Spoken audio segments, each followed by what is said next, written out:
প্রিয়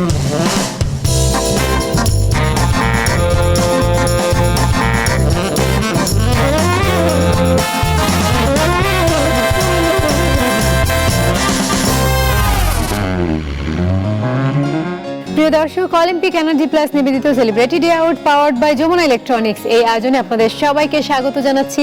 আমি ফারহানা নিশো।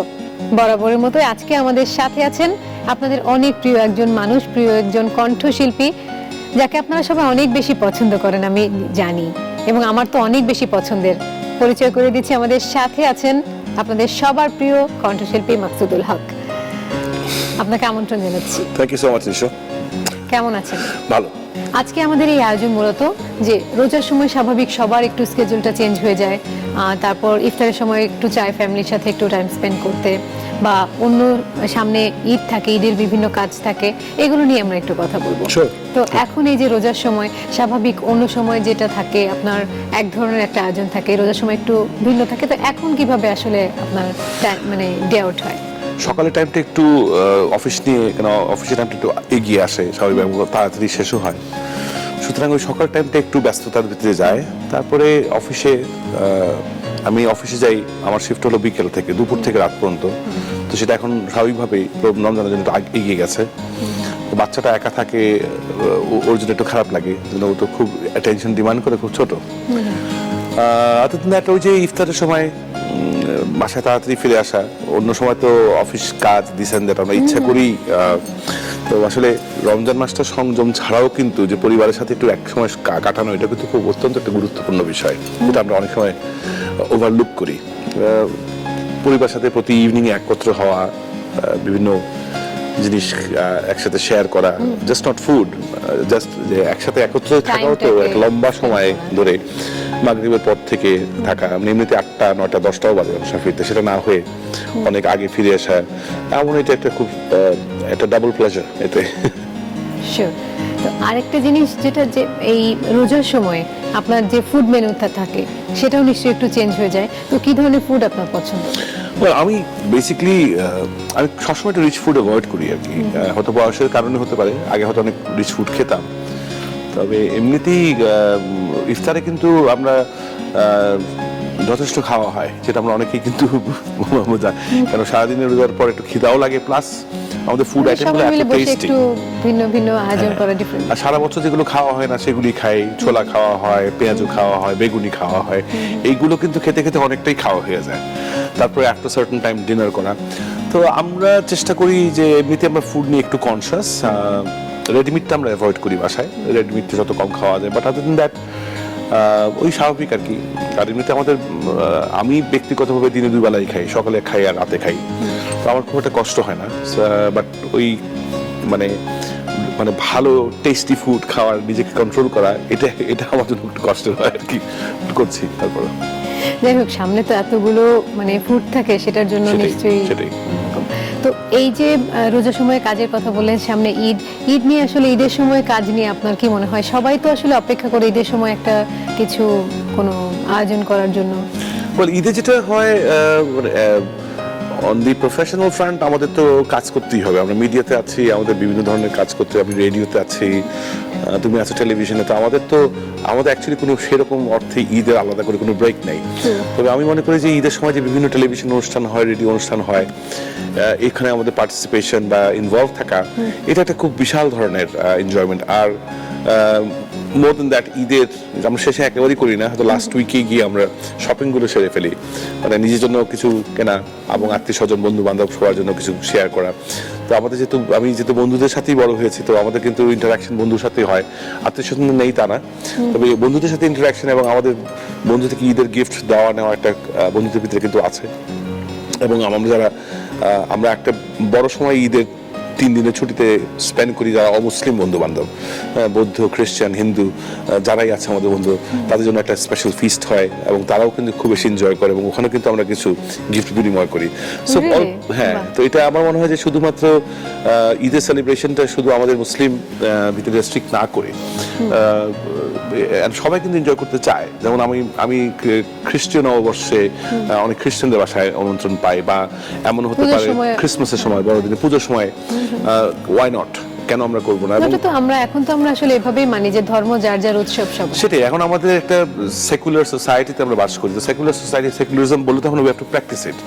প্র্যাকটিসটা হলো যে আমরা আমাদের সব ফেস্টিভ্যাল সবার জন্য, ধর্ম যার যার হোক, কিন্তু ফেস্টিভ্যাল সেটা পূজা হোক, ঈদ হোক, ক্রিসমাস হোক, নিউ ইয়ার হোক, ইটস ফর এভরিবডি। তো ফেস্টিভ্যাল আমরা সবাই মিলে যেন এনজয় করতে পারি, এই প্র্যাকটিসটা আমি অনেক বছর ধরে করছি, এখনো করে না। এখানে আই রিয়েলি ফিল যে না, আমার ঈদটা কমপ্লিট হচ্ছে উইথ অল মাই ফ্রেন্ডস।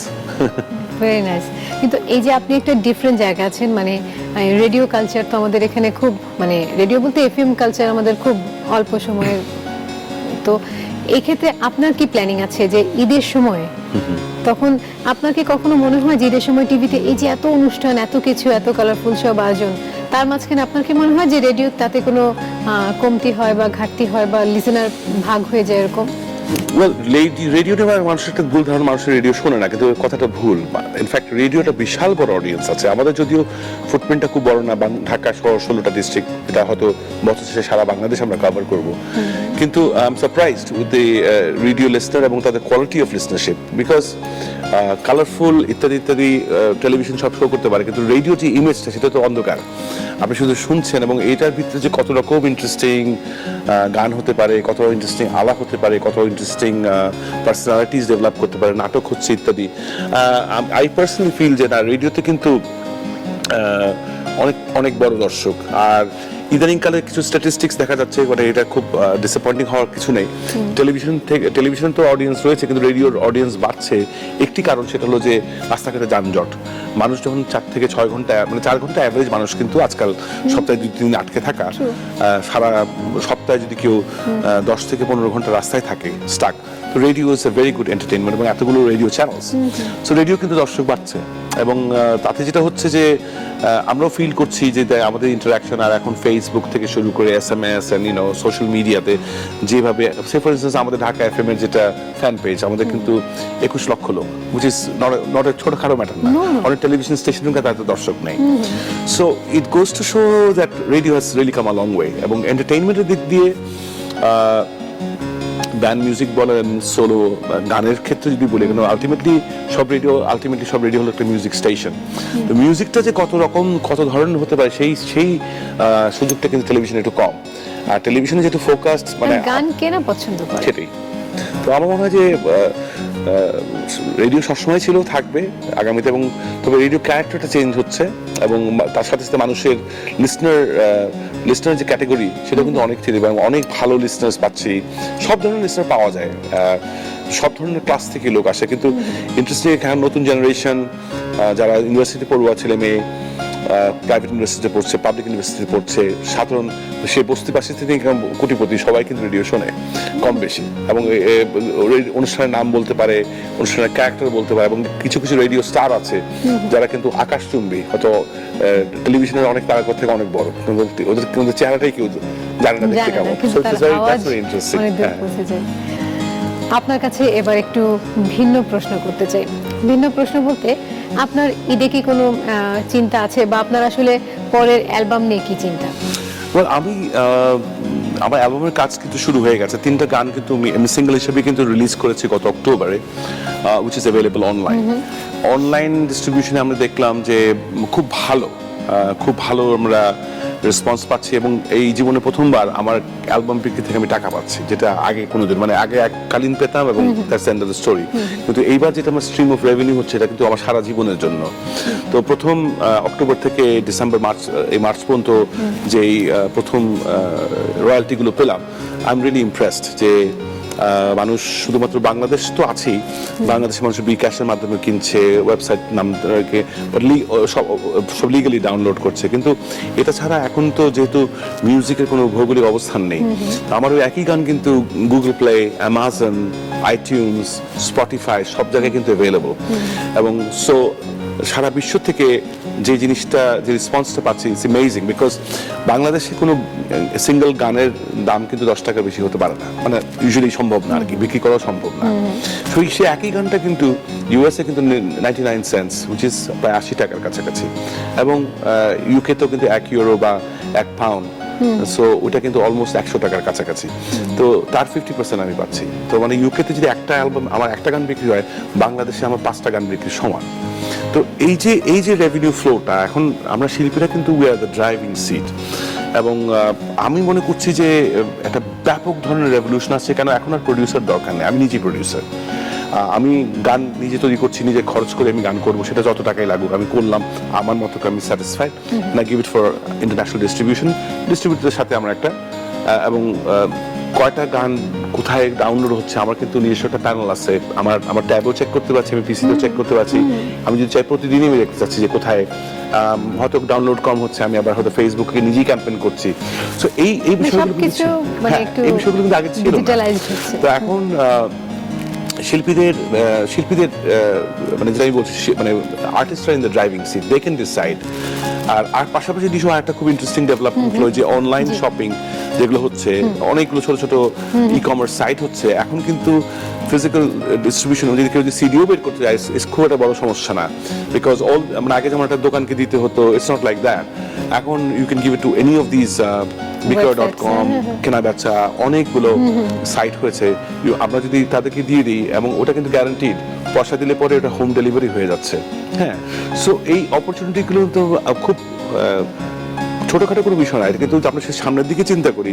আমরা এত বড় ডিজিটাইজড ওয়েতে আছে, বাংলাদেশে ডিজিটাইজেশন, যেটা ডিজিটাল বাংলাদেশের কথা বলি, এটা তো ইটস আ রিয়ালিটি, এটা আমরা অস্বীকার করার কিছু নেই।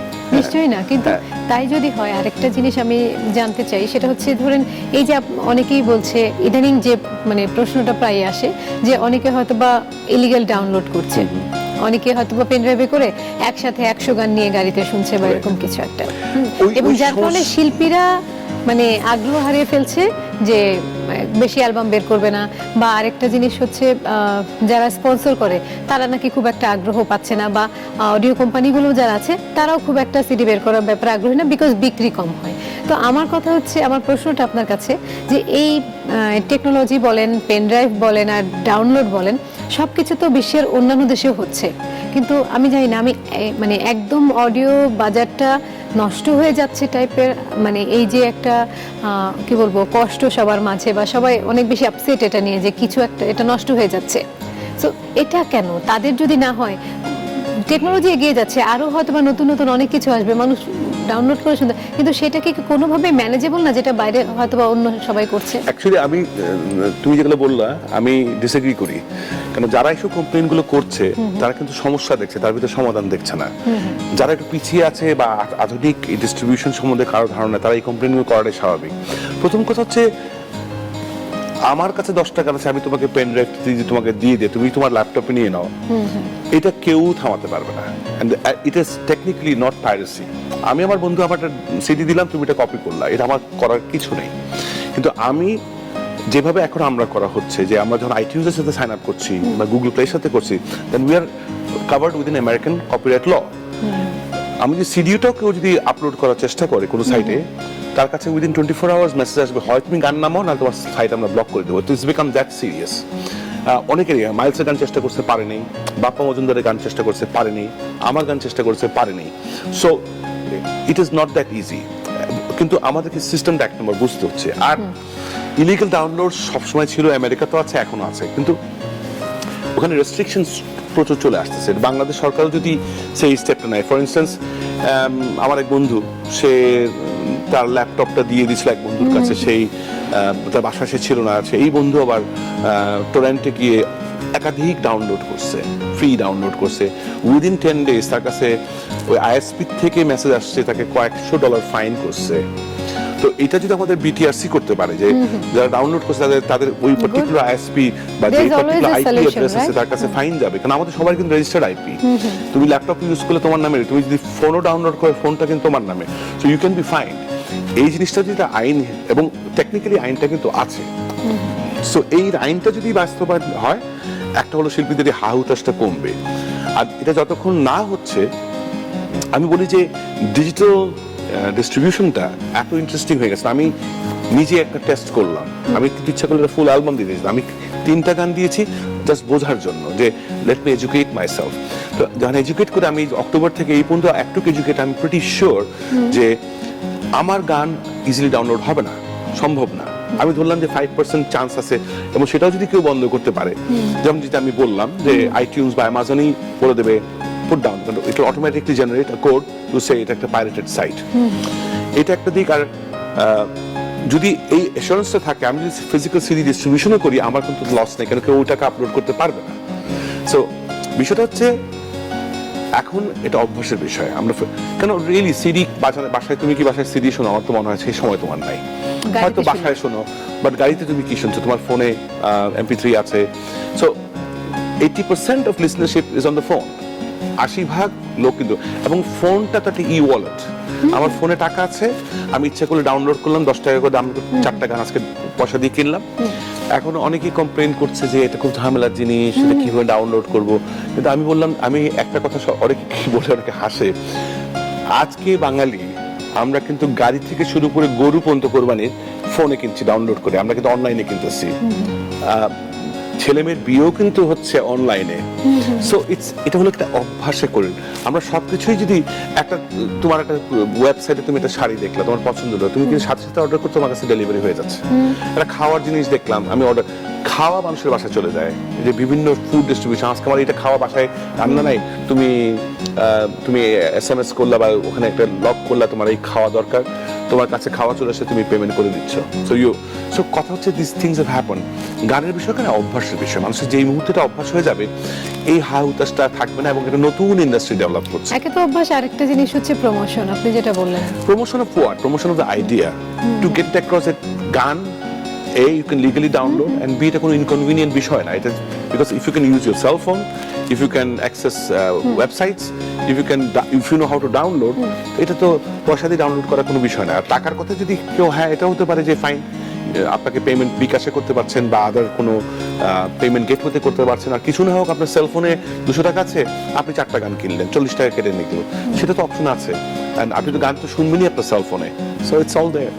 মাকসুদ ভাই, আপনাকে অনেক ধন্যবাদ আমাদের আয়োজনে। Thank you so much. তুমি মনে করে আমাকে ডেকেছো Nisho, great pleasure, and advance Eid Mubarak to you.